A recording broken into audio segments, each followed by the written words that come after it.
Hello दोस्तों, स्वागत है आप सबों का आज की इस वीडियो में। दोस्तों, वेतनमान का मुद्दा एक बड़ा मुद्दा सहायक अध्यापकों के लिए है, लेकिन 24-25 दिन से लगातार धरना में बैठे सहायक अध्यापक उनकी हाल तक पूछने मुख्यमंत्री नहीं आए हैं। चूँकि डुमरी विधानसभा चुनाव के बाद उनका हाल चाल पूछने तक भी आना चाहिए था, बट आए नहीं।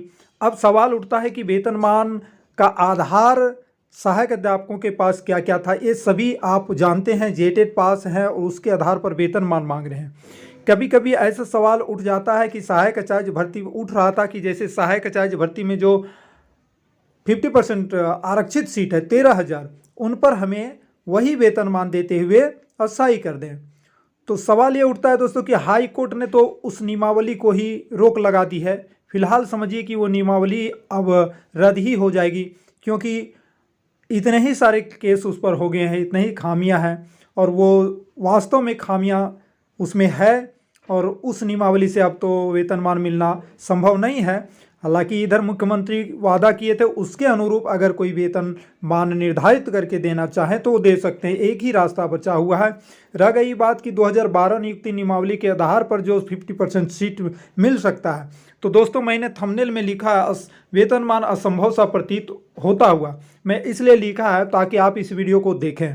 सवाल ये उठता है कि अगर मुख्यमंत्री सीएम हेमंत सोरेन चाहें तो किधर से भी किधर करके 50% आरक्षित सीट दे सकते हैं जेटेट पास सहायक अध्यापकों को।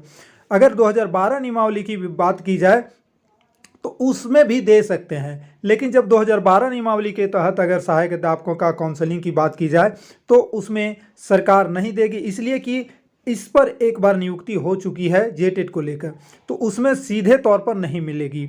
एक तो यहाँ पर सरकार कर रही है कि कैटेगरी वाइज हम बांट करके आपको कर सकते हैं, लेकिन वो भी धूमिल हो गया है क्योंकि रोस्टर का पालन नहीं हुआ, ऐसा कहना है सरकार का। तो दोस्तों, वेतनमान मिलेगा तो मिलेगा कैसे? उसका एक ही रास्ता है, मुख्यमंत्री का पॉजिटिव सोच, पॉजिटिव विचार, सकारात्मक विचार। वो ठान लें कि हमको वेतनमान देना है तो मिल सकता है, अन्यथा वेतनमान का सपना जो है सपना ही रह सकता है। लेकिन आंदोलनकारी होते हैं, सरकार से हक और अधिकार को मांग के लिए काफ़ी हद तक जा सकते हैं। एक मार्ग ये बच जाता है, अगर सरकार सहूलियत से दे तो ठीक है, नहीं देगी तो निश्चित तौर पर जो मांग है उसका आवाज़ तेज होगा और फिर सरकार से छीनना होगा। दोस्तों, अगर छीनेंगे नहीं, यदि नहीं देना चाहती है तो छीन के लेना पड़ेगा। एक तो वो हो गया। अगर किसी भी शर्त पर नहीं देना चाहेगी तो आप तो जो मार्ग अपना सकते हैं वो सक्षम जिसमें है वो कर सकते हैं। तो मेरा यही कहना था दोस्तों कि यहाँ पर वेतनमान का रास्ता जो है धीरे धीरे बंद होता हुआ इसलिए नज़र आ रहा है कि सहायक आचार्य भर्ती प्रक्रिया पर हाईकोर्ट का रोक लगने के बाद में अब जो है मामला सीधे मुख्यमंत्री के पास पहुंच गया है।